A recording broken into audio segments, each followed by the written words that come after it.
Honey McKerry suppressed the urge to firmly lower the cast-iron skillet directly onto her husband's slightly balding noggin. Instead, she blew out the breath she'd been holding during her attempt to count to 10, then slowly turned away, reminding herself for the 100th time, CT can't help it.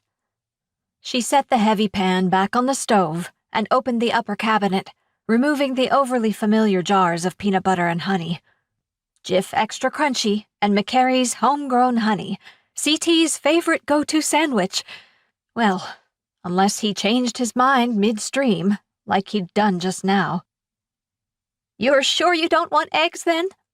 She carefully placed the pair of freshly laid brown eggs back into the recycled egg carton. Her Plymouth Rock hens had really started producing when spring warmed up, but like so many things in her life since CT's illness had progressed, caring for chickens had become too much, so she'd given them to Marta and Anna next door. She repeated herself. "Sure you don't want eggs, CT?" No, my legs are okay," he replied confidently.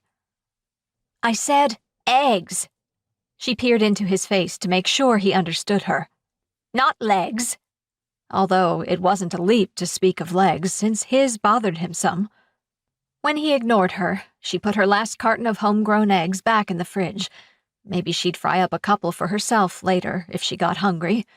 She should have known when CT demanded scrambled eggs for breakfast he would forget or change his mind, and by the time he'd dressed and made his way to the kitchen, a task that took nearly an hour, their morning egg conversation had floated off to the twilight zone. "Oh, yeah," he nodded as he picked up the newspaper. "Eggs are good." Sometimes she felt as confused as him. Maybe it was catching. She studied him before speaking.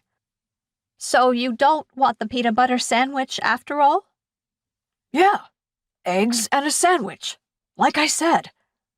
He slid his chair toward the kitchen table, then opened the paper and pretended to read. She knew he was just looking at photos, maybe trying to make out a few headlines.